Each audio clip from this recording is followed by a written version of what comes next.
I'm Gab. He's Jules. Gray and crappy skies over West London, I think it's fair to say today. But what a show we have because there's so much going on. Real Madrid stink it up, have to settle for a draw.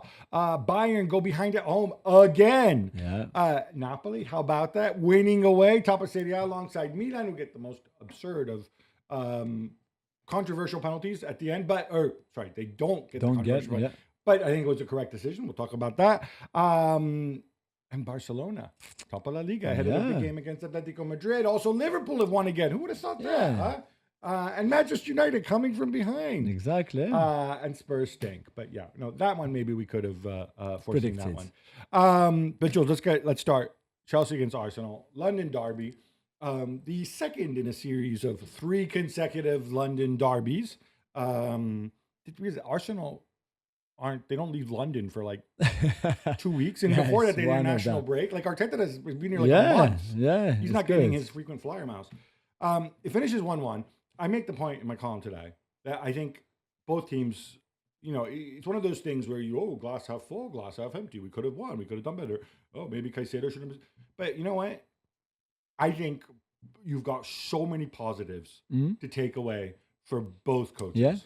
Yeah, I agree. Gab, I agree with you completely. I think if you look at it from a Maresca and Chelsea point of view, to play for 50 minutes with 10 men against the best team in the country is not easy, obviously, even when you're at home. It's not just 10 men. It's not like Pedro Neto's off the pitch. It's your best player. Yeah, your best player, but you still down to 10. And I thought Chelsea did really, really well with 10 men out of possession. They were outstanding with 11 and with 10. And I have to give credit to Maresca. I just didn't think they would get at that level without the ball, and they did. And they were always a threat in transition because they let the chaos happen even with 10 men, which is quite risky.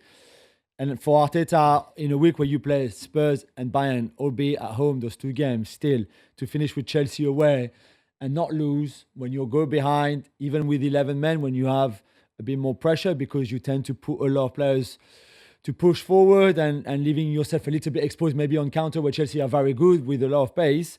I think he was very happy with the draw too. Yeah, I'll throw into you're missing both your first choice center backs in a game like this where I think chemistry is actually important if you're going to play a team that's good in transition. I don't think Hincapié and Mosquera had ever played together, maybe a few minutes. That's very true. Started together. I think it was the second game in 166 games where Arsenal had neither Saliba or Gabriel. 2 in 166. That speaks volumes. Obviously, Odegaard came in off the bench. And by the way, I thought it showed me that he wanted to win when he brought in Odegaard for Zubimendi in that game against 10 men. He said, you know what, I'm better off going for it here. And of course, Gyökeres, without their first and second choice starting center forward. The second choice one is a lot better than the first one, but that's a whole other issue. So I think there's a lot of positives you can take away. Doesn't change the fact that, psychologically, some people will feel, well, we were 6 points clear at the top. Now City have made up a point on us. Yeah, I think if you... But those people are foolish, right? Yeah, I think so. You take that every day for Arsenal, be 5 points clear at the start of December after having played already away at Liverpool, away at Newcastle, away at Chelsea, away at Manchester United, and having already played as well at home against Spurs and City to be 5 points clear. I think they'll take that. Could it be better? Sure. Could have been worse as well. They had a really tough start of the season in terms of fixtures. And they drove that well. They're unbeaten in the Champions League. The only team unbeaten, 5 wins and 5 in 5 games too. So you take that, or 6-6, I can't remember. So you take that completely, considering the injuries that they've had. Saka had been out, Gyökeres had been out, Odegaard has been out, Gabriel is out, Saliba is out. So with all of that, to be 5 points clear with a good goal difference, I think you take it. Moises Caicedo's red card, correct decision. VAR assisted, yeah? Yeah, completely. I think he let down himself and the team though on this one. He doesn't need to go there. It's a ball that is received with the back to goal. He doesn't. I mean, he makes the tackle almost facing his own goal, which is completely needless. And I think, as great as he's been so far this season, this was not a good moment. It's funny because I think Moises Caicedo isn't just one of the best in the world at his position because he's a phenomenal athlete and he's good on the ball. He's also one of the most intelligent players. His decisions are so right. And I thought in a game like this, you need to make a better decision. Definitely. In that situation.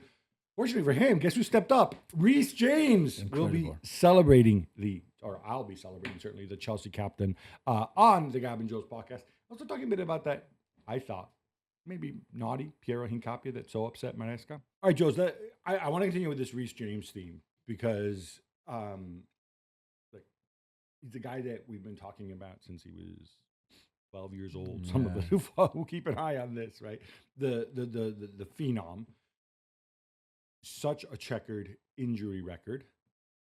When he plays, he's usually very good. Yeah. Manesca has used him in midfield, and I've long contended that him at right back is a case of, oh, look, I have this guy who's big and strong and fast and a leader and technically gifted. Where can I put him in my team? And I think when he broke into the Chelsea team, because he had other central defenders, we saw him there occasionally, but generally like, oh, let's put him at right back. And then the club go inside Malagusto. Is it just insurance for James? Do they see a future for James? We've seen him in midfield a couple times. And again, Maresca, I thought, made, if you want sort of the safer decision, but you're like, hey, look, Arsenal are coming to visit. Cole Palmer's not fit. So I can either play Delap and João Pedro at 10 and then have nobody to come in off the bench other than maybe Tyreek George. Or I can just put an extra midfielder in there, right? And he moves James there again. And the way he stepped up, because I think playing alongside Caicedo and playing alongside Enzo 10 yards deeper with only one guy in front of you, I think those are two completely different skill sets. I think it just goes to show what a phenomenal player and how high his football IQ is. Yeah, completely. I mean, for me, it was obvious he was going to start in midfield. We talked about it on the FC show on Wednesday night or Thursday night, and we gave the likely 11, the starting 11 for Chelsea, and that was exactly the one that Maresca started because you can't play Enzo with Caicedo in a double pivot against Arsenal. He's not mobile enough. Things will go too fast for him. Not unless you have a fully fit Palmer who's been proving himself in carrying the team. I don't think so still either. You need the physicality of James and Caicedo there. Or Lavia, when he will ever play football again, exactly. So that makes sense. However, as good as he's been in that position before, as talented as he is, to play at this level was incredible, especially probably more even at 10 with 10 men, because Enzo then dropped a little bit, obviously, and you played 4-4-1, which is what everybody does. But then he was incredible on his own, pretty much responding to the Zubimendi Rice kind of midfield duo that he had against him. He was really incredible. Won the most duels, hardly lost the ball, won fouls, won yellow cards. Really incredible. I personally, I think even when Palmer comes back, I would bench Enzo for some tough games. Enzo can play as a double pivot with Caicedo against some weaker sides, but against teams like that in the big games in the Champions League, play James and Caicedo, Palmer as a 10, whoever you want as a 9 and whoever you want as two wingers. But that's the way forward for me. Fortunately for Chelsea, it's not whoever you want. It's Delap or João Pedro, which is a different issue. But Delap or Pedro and then Garnacho or Gittens, Neto or Estevao, whatever combination you want. You mentioned these names. Arsenal are by no means a veteran side, but they are a couple years older and they've been together. It's sort of the central core. They're more battle-tested than Chelsea by far.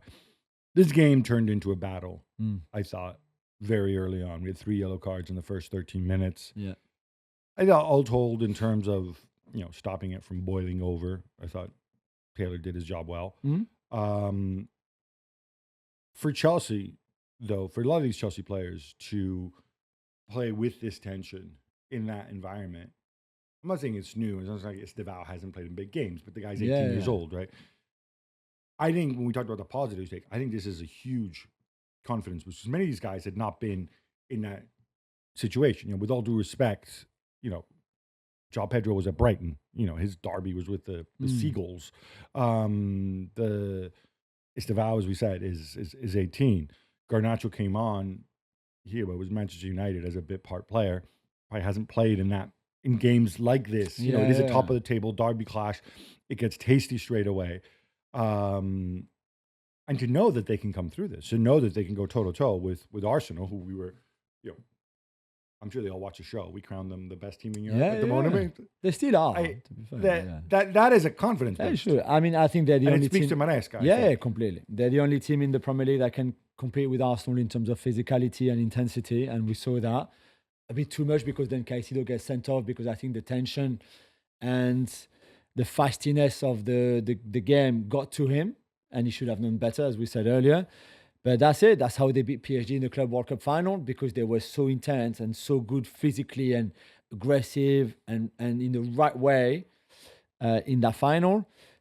It was exactly the same yesterday. And yeah, the red card could have cost them. And maybe you can say that on another day, they might not even get the point of the draw. But they're impressive. And I think they've gone a really long way. And I haven't always been a fan of Maresca. But I have to say that I was really impressed yesterday with the ball and without the ball at 11, at 10. It was very, very good. And I think I know he refuses to say that they're in the title race, and I don't really understand why, because they are the second best team in the country, easily. I know they're third in the table now, but they're better than City. They've been better than City for me this season. And when you're even 6 points behind Arsenal, but potentially you could have been 3 points behind today, you're very much in the title race. You're the second best team. You're going to push them all the way. And then you see where you are comes May. But for me, they can definitely win the title.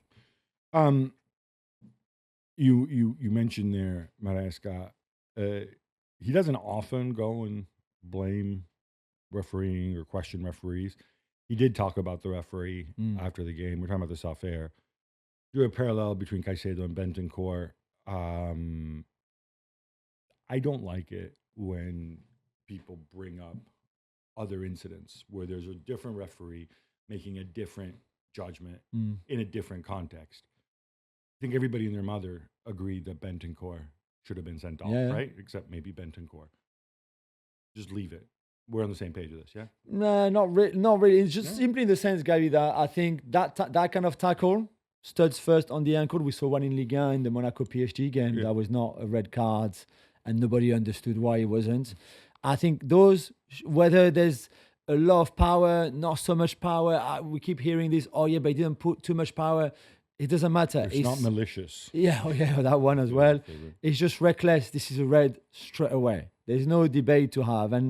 But why bring up something from another game? No, just for the consistency. I think his point was more about the consistency, that this should always be a red for Bentancur, for Camara, for Caicedo, for all those kind of guys. So my issue is, you don't want people to think that it shouldn't have been a red for Caicedo. Because I don't think anybody, certainly not somebody like Maresca, who was a gifted attacking midfielder himself in his day and who preached attacking football. I don't want to see people being allowed to do that. So I say yes to the Caicedo is a red card. That's what he said as well. And Bentancur should have been a red card. Yeah, that's exactly what he said. Because somebody made a mistake in another game a month ago that true. only you and Chelsea fans remember. I just don't think that was great from a communications perspective. Yeah. And he's generally been pretty good about that. He raised the point about Hincapie too. Now, I think we disagree on this one a little bit. Because he said that, so Hincapie jumps with Chalobah. Hincapie catches him on the elbow, right on the cheekbone. And you can see because he has an obvious mark there. Yeah. And he's down a lot. Yeah. And he says, well, Taylor told him that there was no elbow. I don't know if it's a miscommunications thing. Maybe Taylor didn't see it. The VAR certainly should have seen it. Yeah. Now, you're going to contend that it's not a foul. It's just... No, it's a foul. It's just the yellow card, I think, is fair. No, red card. How do we... Well, I think he jumps because I think he jumps in the air and he makes contact, but I don't think he even sees where Chalobah is. He's always looking at the ball. He wins the header, though, doesn't he? Hincapie. Yeah, but that doesn't have any... Right, but what I'm saying is... This is where I have a problem with the rule as it stands, right? If we're going to say that if he doesn't know where Chalobah is, then we're punishing him for jumping with his arms in an uncoordinated way, right? And that makes it reckless and dangerous. And that's why that's why it's a foul, and that's why it's a yellow card? No, it's just I think he jumps in. His arms are not in the normal position, so are Chalobah's arms, and then he makes contact with Chalobah. So it's a foul, it's a yellow card because it's See, to me, there's an inconsistency there because I don't. If his arms are in a normal position and he has no idea where Chalobah is, right? yeah. And he doesn't even see Chalobah and he's doing something completely normal, then by that logic, it shouldn't be a foul. Well, no, because he makes contact with him. So Right, but he makes contact with somebody he doesn't know is there. So, Yeah, it like, doesn't for it to be a matter. foul, it would need to be dangerous or reckless. And if I it's don't think dangerous or so. reckless, what? Not all fouls are dangerous and reckless. no. But So you can make a foul just by doing anything. Could be a foul. You pass the ball, then you arrive at that point, and I stamp on your foot because I've just passed the ball. I foul you. That's a foul, and no. But I understand that. But he got a booking for it. yeah. Because I think And- he was on the face, and clearly Chalobah was in pain. Okay, I don't. I guess this is where I struggle with it. For me, I thought his arm was high. You thought that was a red card? I think if you're going to argue that it was a foul, this yellow seems to be like sort of a half measure because either he's blameless and he's jumping normally and he's not doing anything at all that's dangerous in any way, shape, or form. But then that's And, the Gyökeres. and he wins the header because I'm sorry, in your example, right? If we're going for a tackle and I win the ball first, I get to the ball first, and then you come in behind me and I step on your foot after I've won because he heads the ball before or as the elbow comes out. That's a different situation. I've won the ball and then the contact has happened afterwards. So do you see what I'm saying with this, right? No, but Gyökeres yellow card is exactly the same. So you want a red card for Gyökeres? So I think the Gyökeres yellow card is different. And the reason it's different is when Gyökeres goes. So essentially, for those who don't know, and again, I heard some stupid just people talking about the rules. Essentially, if the ball is in the goalkeeper's control, you cannot kick it out of his hands, right? Yeah. Now, at the moment that Gyökeres goes for the ball, he has no way of knowing Yeah. if Sanchez is going to get to the ball first. He could fumble it, put, one hand, whatever, right? And there is no way that he can pull out. And he doesn't do it in a dangerous way as well, because if you look, he's trying to, it's almost like he's trying to hook the slide to avoid, not so much to avoid Sanchez to hook the ball back in, whatever. So for me, that is definitely not a card. Oh, so it's not yellow. That shouldn't have been given a yellow. I don't even think that, I don't know that it should have been given as a yellow because I mean, he could have broken his ribs. He literally barges into he could Sanchez. have, but it's, So what's the difference with the Chalobah Hincapié one? Because it's exactly the same. Hincapié goes for the ball, Gyökeres goes for the ball. In this case, Sanchez has the ball before Gyökeres, but Gyökeres hits him, gets a yellow, it's a foul. all right, Jules, when you put it like that, I may need to No, I'm concede just, this because one. I mean, maybe a red could have been given to Hincapié. Again, I'm not sure that really I means to think- hurt him. I think, and I don't think well, Gyökeres means I it would either. argue, I would argue that if you're going to give a red to Hincapié, it's because his elbow is where it shouldn't have been. But His neither elbow should was have higher. been Gyökeres' foot then in that case. Well, no, on because Sanchez's chest. Because in that moment, when Gyökeres launches himself into it, Gyökeres has no idea if Sanchez is going to get to the ball. True, but Chalobah and Hincapié both jump for the ball in the same way. It's exactly the same motion, and you could say exactly the same thing. But that's what I would question, whether Yeah, it yeah. is the same motion. And I think that's what Maresca was driving at with the elbow. But regardless, do you like this kind of more physical derby, or do you I think prefer this is the only way you can beat Arsenal anyway. Look at Sunderland, who made it a similar way, and they lost. What the thing is with Arsenal, you can't compete physically for 90 minutes with them. It's difficult. Even Sunderland, one of the most physical team in the league, with Ballard, with Xhaka, with Mukiele, even Isidore, Brobbey, anything one, they still needed a bit of a miracle to get that point at the end because they lost control in the second half because they just could not keep up with the intensity, even in their own stadium. Whereas Chelsea did it with 11 men for the whole of 40-ish minutes, and then with 10 men for the whole of 15 minutes, bar maybe a couple of times on the goal, for example, where Cucurella should defend better. Certainly Fofana on Merino, because Fofana completely forgets where Merino is behind his back. So, but they did so well, and I think to beat them, this is the only way. Bayern tried to do it, could not get near them. And I think this is the only way. And I don't know who will be able. Physical Arsenal. Yeah, exactly. Or at least match it. Because I think being more physical than. You can't just beat them with technique. I think it's very difficult. difficult. In the Premier League, outside Europe, but certainly not from what we're seeing now from the more technical teams in Europe. Maybe later in the season. Maybe. When they get their But if you think about even the PSG team of second half of last season, that was the best ball playing team in the world. They struggled that time against Arsenal. And those two legs, there was not much in it because that physicality and the power that they have against the very technical midfield, for example, of PSG was difficult. So well done to Chelsea because they were really amazing on that level. Final point. I shouldn't react to what I hear on television. But so there's the chance at the end where Timber goes up for the header. Yeah. Gyökeres is behind him. And I hear all these people say, oh, Timber should just get out of the way, whatever. I think it's very simple. If Gyökeres calls it, and I can only assume he either didn't call it or Timber didn't hear it, then Timber should be going for the header and maybe doing a better job of it. But yeah, I think even for him, he should have done better because it's 100%, good header right? even for him. But I just love this idea that like we're so wed to this what you think Timber is just being selfish and like obviously Timber didn't hear it or maybe Gyökeres didn't call for it. You don't know that watching it, right? So maybe it's hard once you've started going for the ball to then just duck halfway through in the air to let Gyökeres score behind, and those things go so quickly. And some of the pundits would have been there too and would have known how difficult. It's not that easy. We see those quite often where the ones who know this should speak up and not let the stupid ones control everything. Brentford next. All right, enough Arsenal, enough Chelsea. How about some quick hits instead? Let's go, Gab. Real Madrid, they're held 1-1 at Girona. Jules, 1 win in their last 5. And that was against Olympiacos when they conceded 4. Sorry, 3. 3, yeah. Felt like 4. Yeah, felt like 4. Another disappointing performance overall. I mean, if you look at it, they had 25 shots, 55 touches in the Girona box. 4 shots in the first half.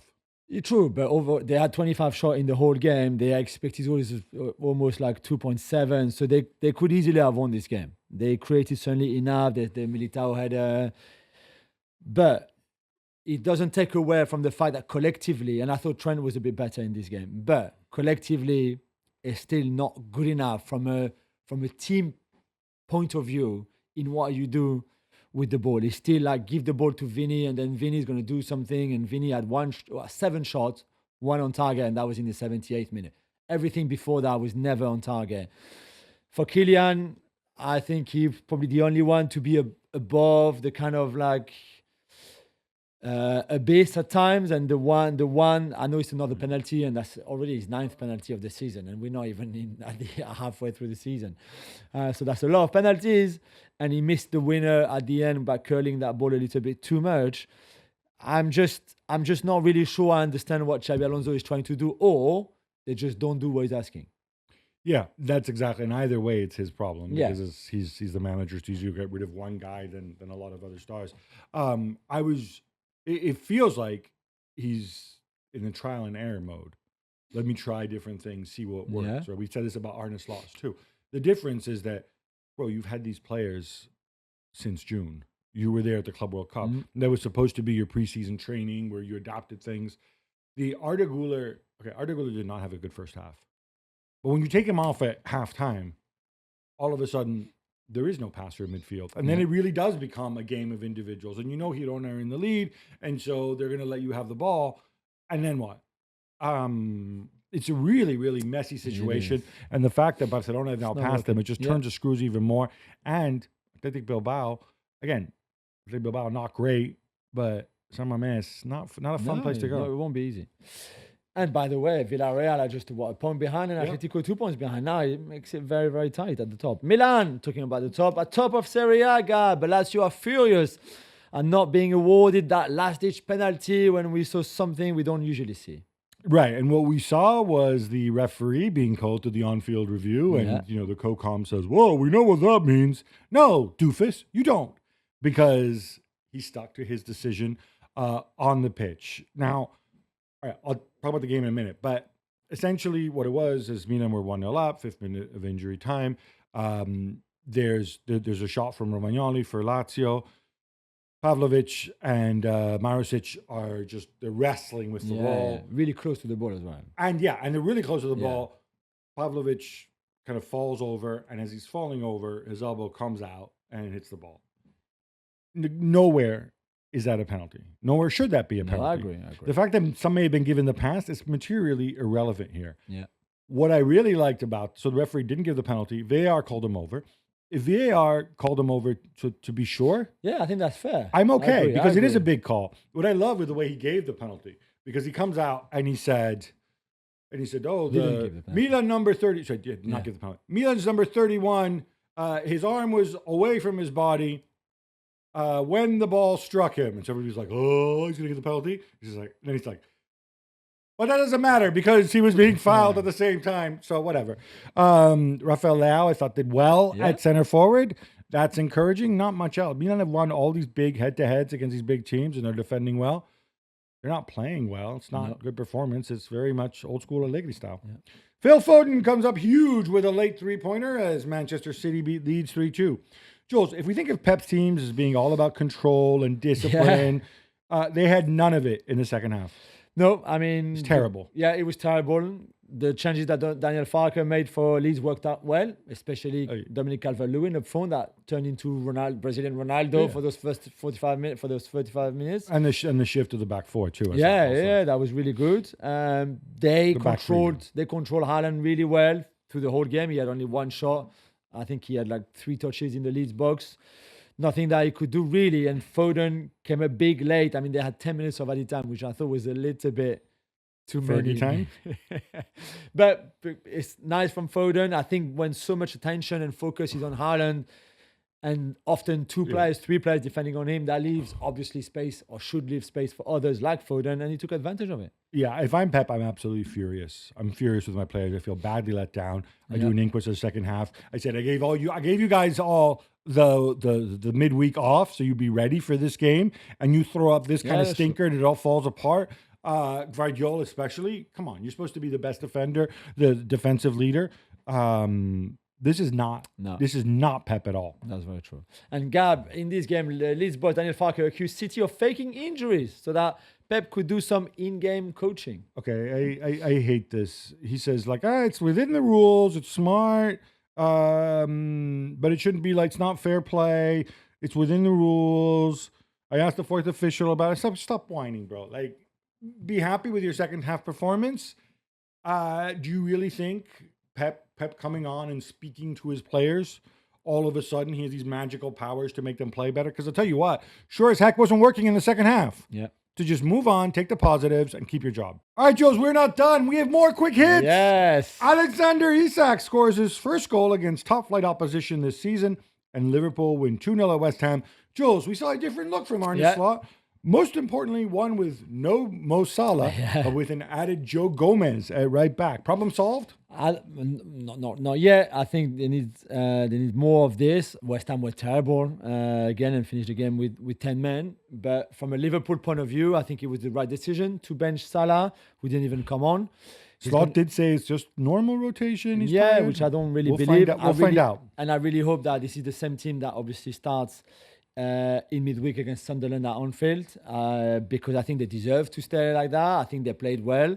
For Isak to be the main guy, clearly was different. He scored a lovely goal, although he was not that involved. He completed 2 passes in the 65 minutes that he played. I think he touched the ball twice in the West Ham box, so it was not like a stellar performance from Isak. It was not a good performance, but he scored other than the goal, but the way he took the goal, so calm for a guy who's I've been sticking it up for 3 months.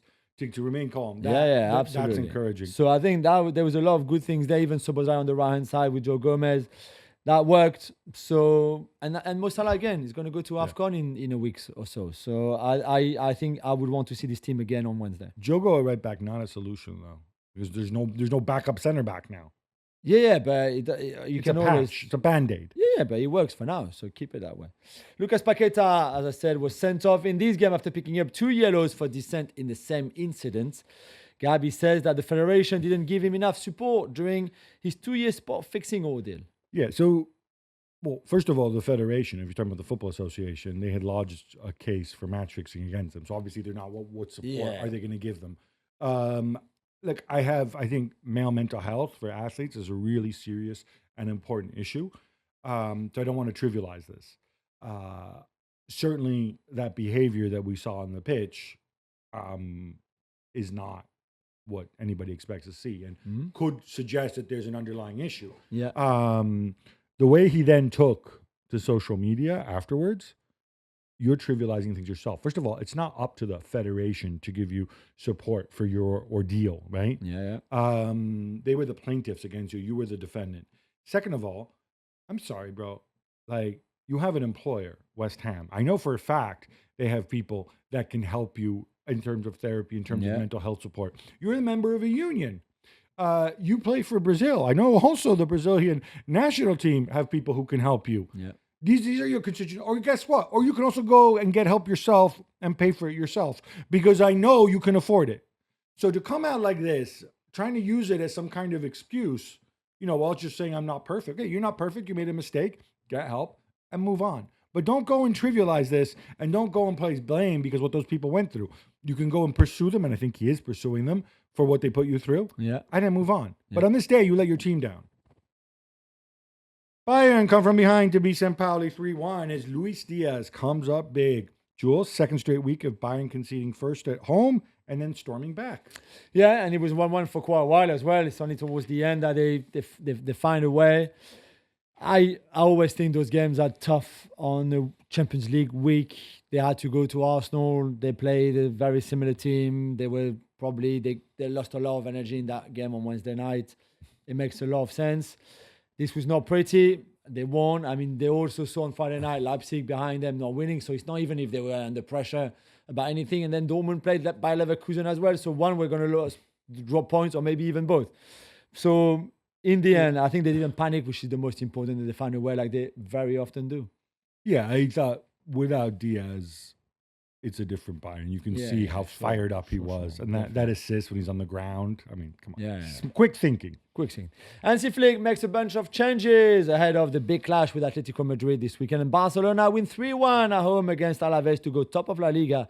Were you impressed? No, I was not impressed. I thought this was about riding Lamine Yamal again. Look, I like the fact that Rafinha was good. It's a good story. We've got Rafinha 2 assists, but I thought it was Lamine who really stood out. Yeah. It's a great story when you can say we had 8 canteranos in there. Look, aren't we special? And obviously Frankie de Jong bows out too. But you still need to do better. You still can't defend the way you did. The defending for the opening goal, I know it comes straight away, but come on, man. Yeah, you're Pau Cubarsí. You need to do better, right? And I just don't feel comfortable with this idea that it's Lamine Yamal. You expect other people to step up in this situation. Eric Garcia being moved all around the pitch. I'm sorry, what does that do? What I don't know. I know Flick is doing it his way. You don't need to concede so much to the opposition as well once you take the lead. And they'll live or die this way. But I think it speaks volumes about La Liga this season, that it's so tight between them and Real Madrid, given how Real Madrid are performing too. Manchester United bounced back from Monday's defeat to Crystal Palace with a 2-1 road win. Jules, progress?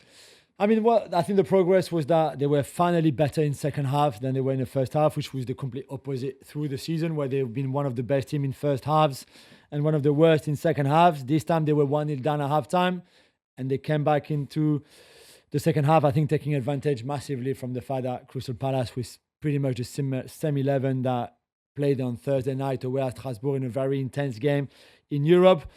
Just had no gas left anymore after the break. But for United, it was a good response. I thought their pressing, especially in the second half, was impressive. Yeah. Some of the changes that Ruben Amorim made as well. And Zirkzee with a great goal. Mason Mount with a great goal. So even unlucky heroes. He used his first goal in 364 days. Yeah. But you see what Ruben Amorim said? See, like, we were better in the second half because Zirkzee was better in the second half.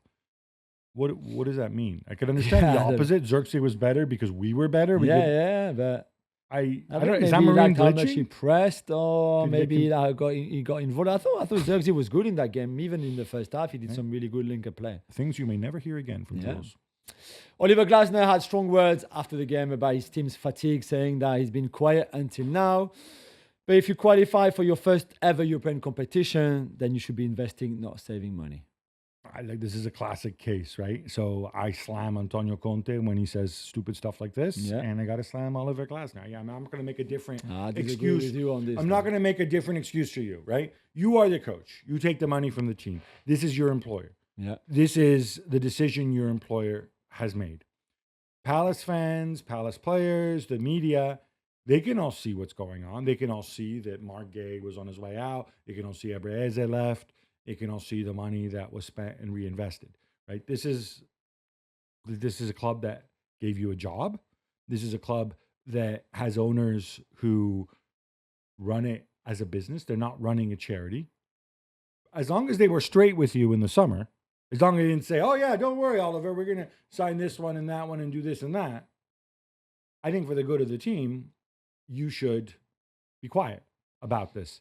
There's a reason. I'm sorry. I don't hear Arteta. I don't hear Pep come out and say, we should have done this and that. Why didn't they buy me this and that?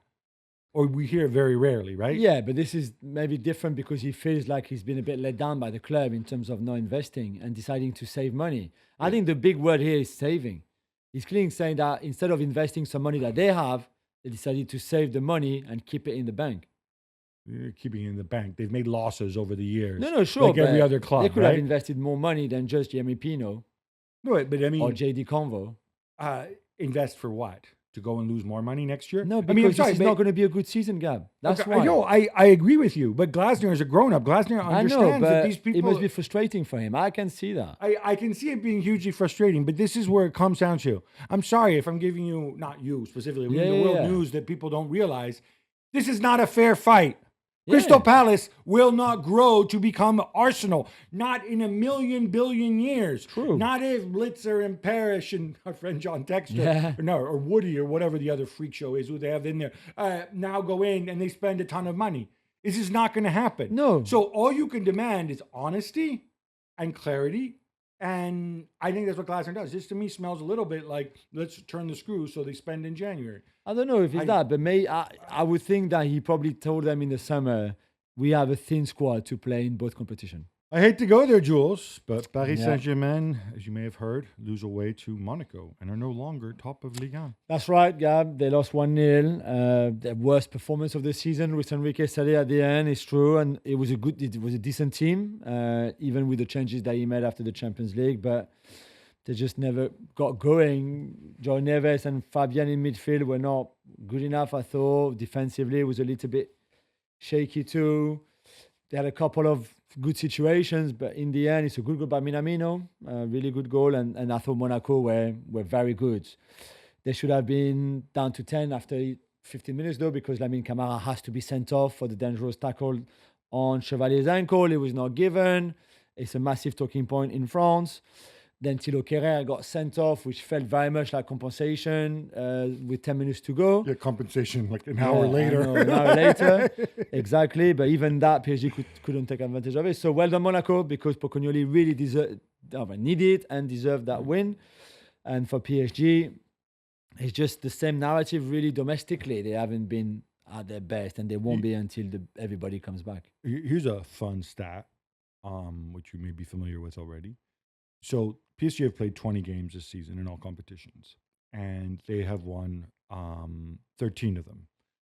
And of course, we can talk about, maybe domestically they're not doing as well, or we can blame the Club World Cup, as Luis Enrique likes to do.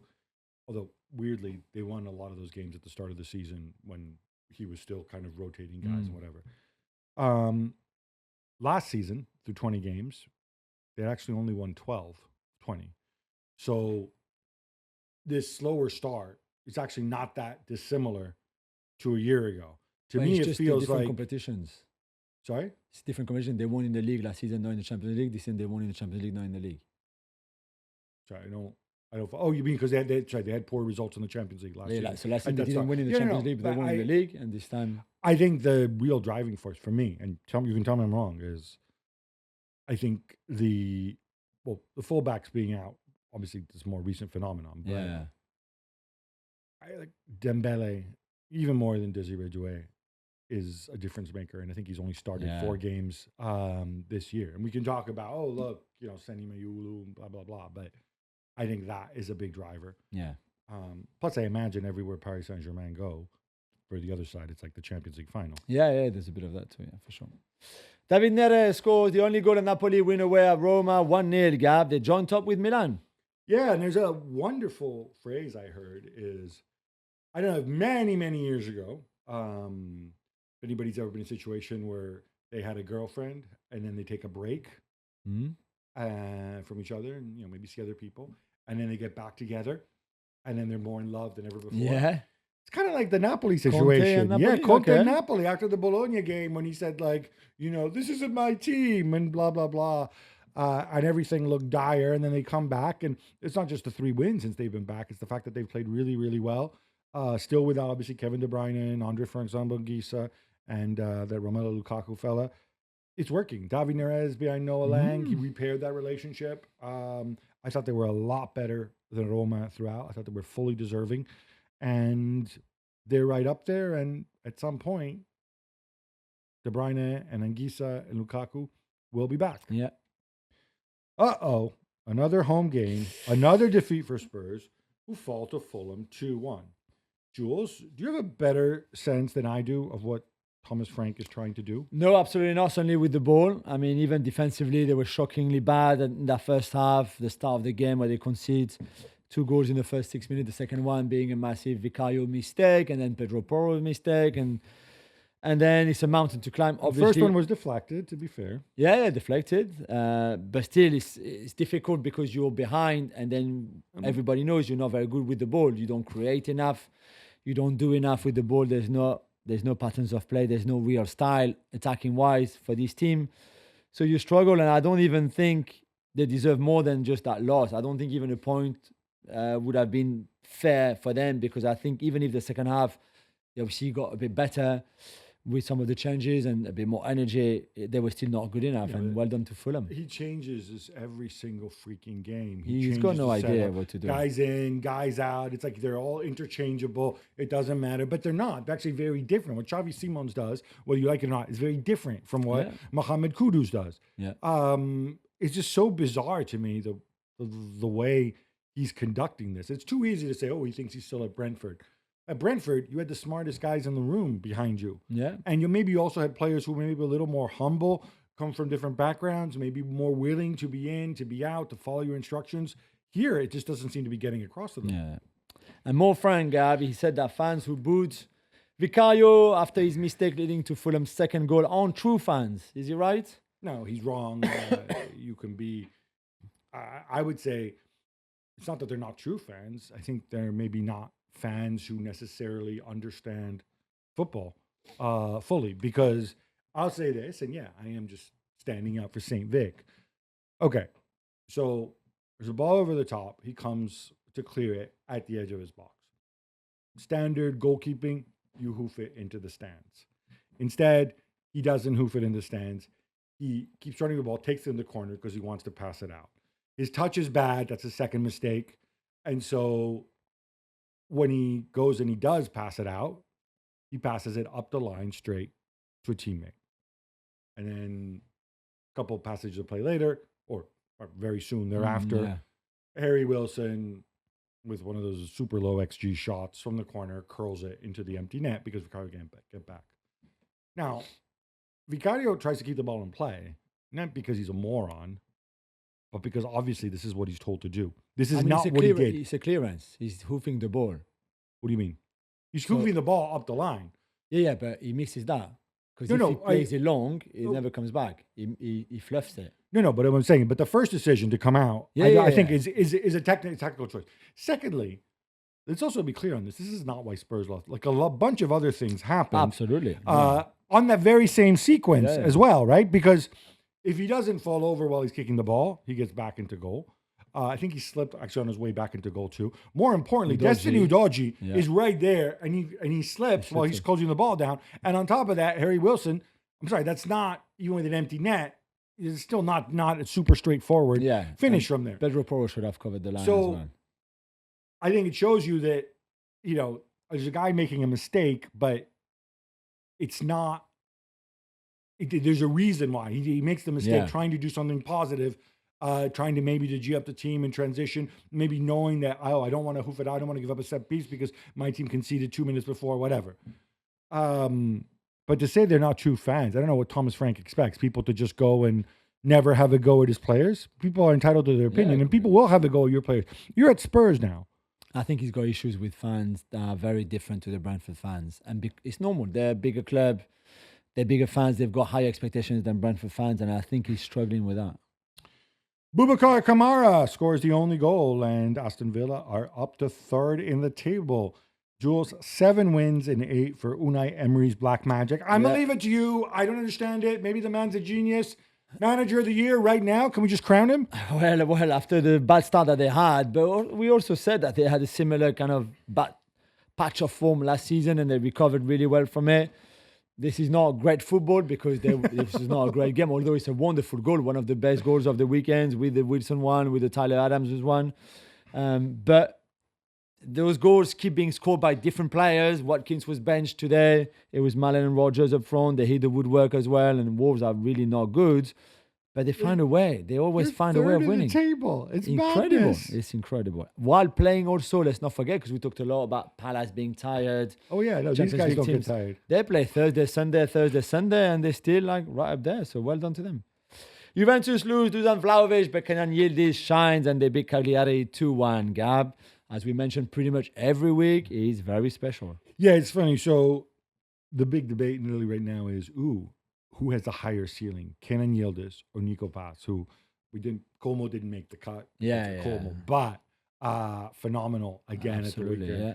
I think if you're Juve, you take Vlahovic going down as an opportunity. So first of all, this is yet another game where you play well. You're all flipping out over the 3 consecutive draws, but actually Juve are playing better. Again, I am not a Spalletti guy at all, but I have to give him credit. Also, you were crying, Openda and Jonathan David aren't contributing. Okay, now's a chance to contribute, right? You build a whole team around Vlahovic. You're going to have to prepare for a future without Vlahovic anyway because he's a free agent in June. Make it work. And I think you should feel good about the fact that you've got a coach who is creative, who will try things, and you have 2 center forwards who were, I won't say they're very good, but Jonathan David can be very good. We've seen him be very good. Sure. Openda was very good 2 years ago. So I think a little more positivity from Juve wouldn't be remiss. Marseille would have been top of the league, but their ability to self-destruct remains near unparalleled. They gave up a late equalizer to Santiago Hidalgo and have to settle for a 2-2 draw with Toulouse. Yeah, in the 92nd minute. I mean, they conceded first. A wonderful goal by that young Brazilian striker, Emerson, where Aguiar should have defended better. It was not a good game, not a good performance from Marseille on the back of, again, Champions League, etc., etc. But at least they came back into the game to be 2-1 up. And then you think, okay, it can't happen again like he did against Angers, for example, where they could have gone top with a win at home and they conceded a late equalizer. And this time it's a throw that Baleardi should have never considered in the first place. I don't know what Rulli is doing because he seems to be coming out very close to centre-back. And then Santiago Hidalgo, who, by the way, scored his first goal, who's tiny compared to Kondogbia, who's massive, and yet he wins the ball first. It's a ridiculous goal to concede. De Zerbi was biting his nails, as he often does, and really frustrated. It's one of those for Marseille, and it's a missed opportunity massively. Inter stay a point back in Serie A after a 2-0 win at Pisa. Gab, it wasn't always pretty, but good thing Lautaro Martinez is pretty good. Ballon d'Or Lautaro. Ballon d'Or Lautaro, yeah. He keeps climbing up the list of Inter's all-time goal scorers. I'm a big Lautaro fan, even when he doesn't score. He generally contributes. This time he scored. And I think Inter needed him. This was a really flat performance. I mean, Pisa played well. I think maybe they're arguably one of the better newly promoted sides around Europe. But you expect more. On a day when other people let him down, he was there to make the difference. The only living Sorlot in captivity strikes twice early on, and Atletico Madrid dispatch Oviedo 2-0. Cholo Simeone rested a bunch of guys ahead of the big clash with Barcelona Tuesday. Yeah, massive game. No Giuliano, no Julian Alvarez either. And it was a good performance in the sense that they scored, as you said, early and then controlled that game. Didn't give away too much to Oviedo. I think they had one chance, one interesting situation, and that was it. And like we said, we've focused so much on Barcelona and Real Madrid, and both of them keep dropping points, which means that Villarreal, who didn't make the cut because there was so much on, and Atleti are not that far behind. And a win from Atletico, I think they're 4 points behind Barcelona, something like that. A win on Tuesday, and it's massively game on. Game on, yeah. Completely, and we even had a Nahuel Molina sighting. Yeah, that's how deep he went. And then Pubil. And how about that? Borussia Dortmund win away to Bayer Leverkusen 2-1 in the big game in the Bundesliga this weekend. Big win in the battle for the best of the rest. This was big because Bayer Leverkusen, of course, when you look at it, they're coming off the high of the win in Manchester City. They have Tapsoba and Andrich coming back, who, of course, were suspended for that game. And, they had a bit of momentum. And Dortmund, even though he said they're more solid, blah, blah, blah, it's still Dortmund. And there was a moment when they took the lead. Dortmund go 2-0 up. Adeyemi, by the way. Great header. Lovely. And this was after Guirassy comes off the pitch and, totally blanks Kovac. Yeah, of course. Not happy to come off. He needs to fix that. He sees Fabio Silva's big head in the background. He's thinking, I'm the man here. But then the Kofane post runs back for Bayer Leverkusen. You're thinking, nervy ending, chaos. But again, they see it through. I think this solidity of Dortmund is a thing. I don't think they can win the Bundesliga, but they can turn it into second place and a run in Europe. And then next season is the season you need to build from there. Yeah, definitely. I can't believe we left it this late. Jules, some love for Lazarus Thauvin and our boy Joseph Ogourlian. Of course. Lens win at Angers and are top of Ligue 1. They are top of the league for the first time since 2004, and that was early in the season, and it didn't last long. I think they were only top for 1 week. This time might be different. The fact that they don't play in Europe is massive. The fact that the work that Pierre Sage is doing, Stonewise, as we like to call him on the show, is great. A lot of young players with a lot of experience, like Thauvin at 32, scored the 2 goals, one of them being wonderful, the first one. They lost Jonathan Grady to a broken leg, so that was bad news, but in a way, it felt like it's got them even more together, and that togetherness helped them in a game where they actually didn't play that great, and Angers were being lucky maybe not to get a penalty right at the end to make it 2-2, with the referee changing his decision. But they're wonderful, and we have a really good Ligue 1 this season because it's so unpredictable, because PSG are, as we've been saying earlier, not at their best only in the league. And well done to Lens for taking advantage of it. So for context, off the top of my head, I'm assuming obviously Lens have a lower wage bill and a lower budget than Paris Saint-Germain. Yeah, massively, yeah. I'm sure it's lower than Monaco too. Yeah. I'm guessing it's lower than Lyon as well. What, did he go and take all his money with him when he left? I mean, Lyon just announced 200 million euros losses for 24-25. Can I say it? Can I say it? Yeah, of course. It's time! It's time! It's Texter time! Yeah. You thought we were done with Texter. No. He's still lurking in the background. It's always there. Wait, does that mean that John Texter has to go and put his hand in his pocket and put the money back in since he technically still owns We wish, but unfortunately no. Ajax game with Groningen was abandoned this weekend early as Ultras let off a massive barrage of fireworks and pyro and flares. Gab, it will be replayed behind closed doors on Tuesday, but the club are furious. Yeah, so when I first saw this, I said, all right, it must be the Ultras venting their fury at the club in anger because of how terrible they've been. But no, it has nothing to do with that. Apparently it's all because, or maybe this was the excuse, but it was to do with a high-profile Ajax fan who passed away a month ago. The fact that it was against Groningen as well, because something similar happened against Groningen a couple years ago. That time, I think it was the Groningen fans. You can go see this on YouTube. It's pretty remarkable. Yeah, it's incredible. Ajax so angry, saying that they're going to ban everybody. They got cameras, and they said they checked everybody with sniffer dogs for fireworks. Yeah, if you really did check everybody for sniffer dogs, They would have never been able to bring them in. yeah, maybe your sniffer dog should be put, out to pasture or something. Enjoy some retirement. Yeah. Maybe you can retrain them to do something else. Seriously, no, I feel like Some making a had joke. even the thing to Yeah, like like the fire. launcher. Yeah, the launcher. And it's like, how did that come in? I seriously wonder, because I feel like making a joke about Amsterdam and pot and like those sniffer dogs, but hey, that's a different issue. Yeah, That's a crazy it's stuff. pretty humiliating. Games will be, as we mentioned, replayed, or well, the rest of the game will be replayed on Tuesday. Yeah.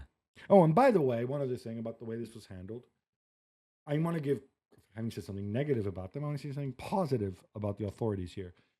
So you get this massive barrage of pyro, which is kind of funny too, because if you look at like the stand where all the pyro's going on, there's a massive sign in red saying in Dutch, like, it's illegal to set off fireworks in a stadium, which I thought, like, okay. So they have that, suspend the game, wait for the smoke to clear, and then the game restarts, and there's like a single solitary rocket that flies onto the pitch, and then they end the game. Yeah. So credit, I think, I don't want to say the authorities need to tolerate something dangerous like that.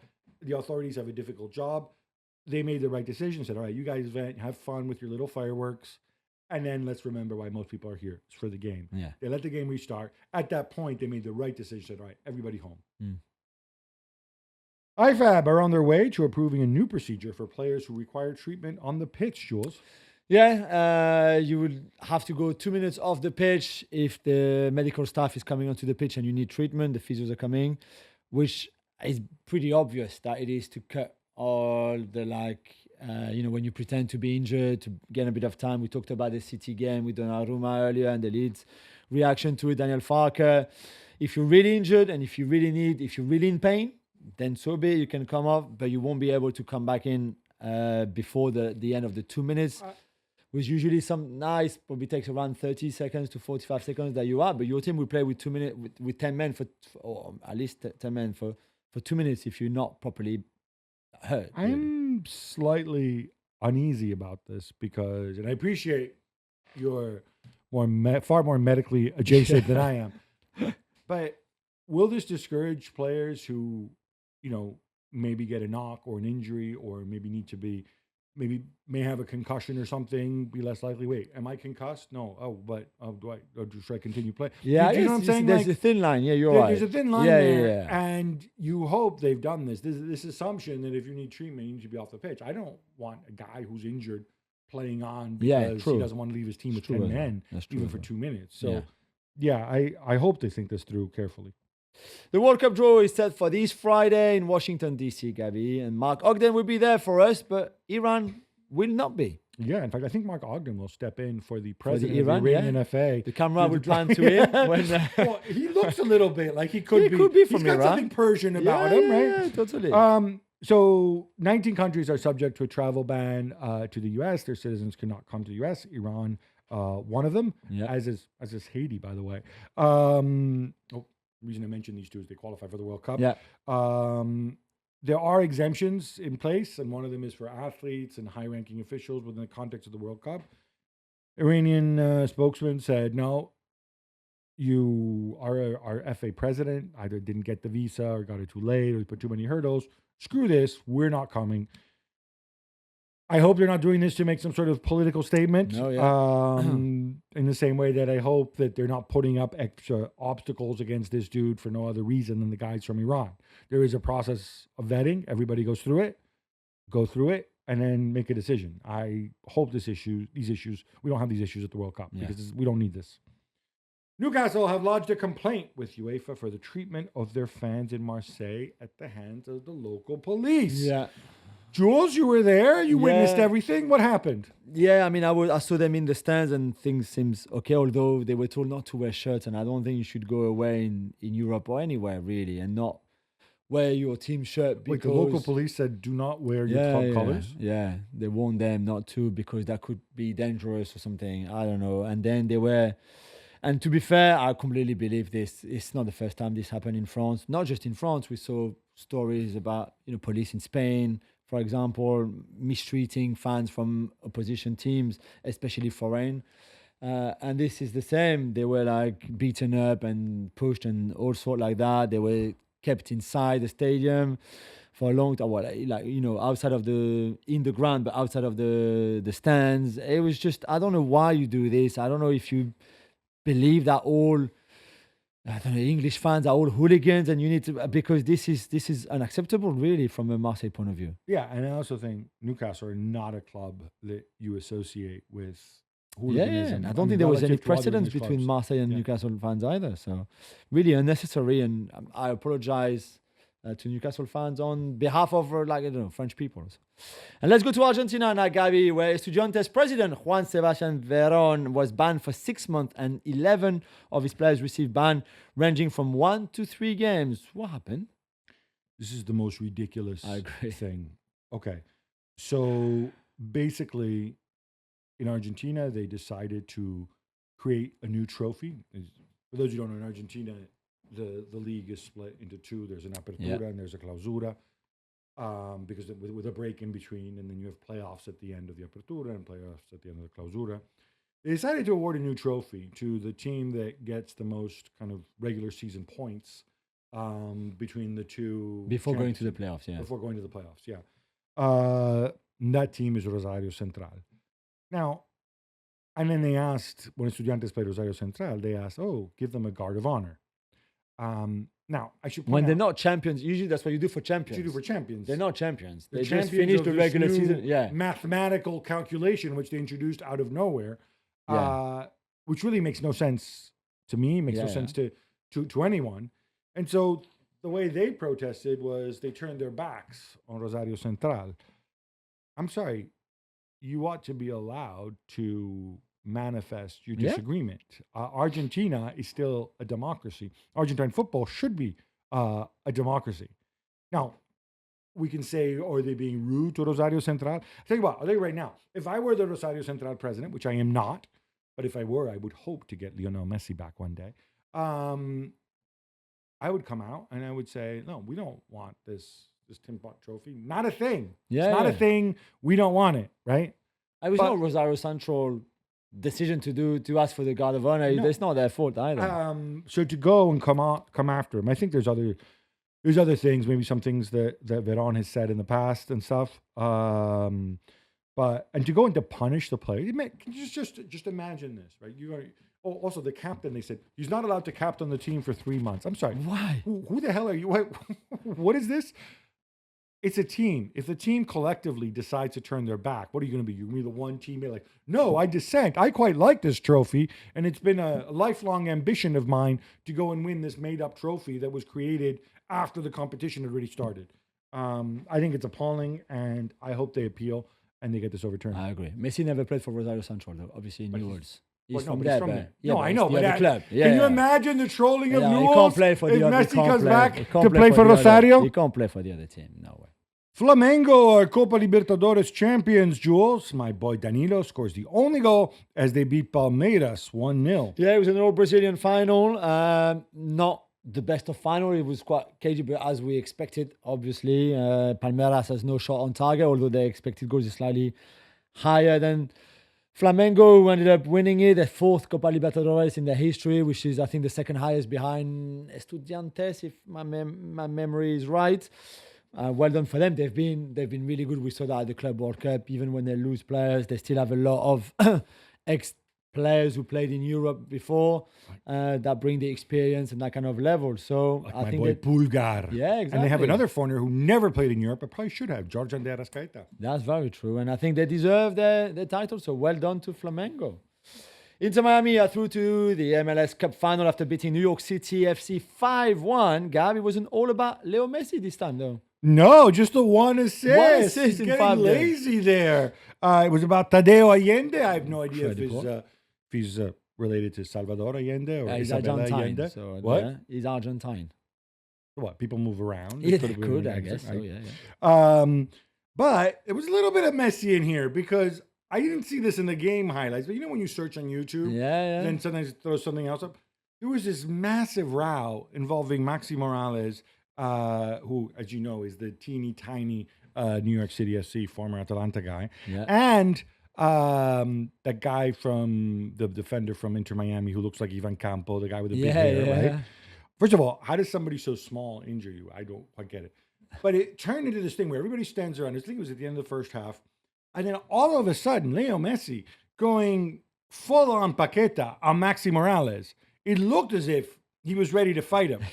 Now, I don't know if this is like the only professional footballers who's smaller than Messi. Probably. Like, I mean, he is a good 10 centimeters shorter. He certainly looks it, and maybe 10 kilograms lighter. But yeah, Messi, massively fired up for that one. And they're going to play the Vancouver Whitecaps in the final. Messi against Thomas Muller in the final. Yeah, who'd have thought Thomas Muller still had something to give? It's like USA against Canada as well. It's going to be good. Jules, this brings us to an end. But we got to come back on Thursday because we got some major midweek football coming up in La Liga, in Serie A, no, we're not in Serie A. We have the Coppa Italia in Serie A, but in the Premier League, much more importantly. Until then, love the game, love your neighbor, love yourself.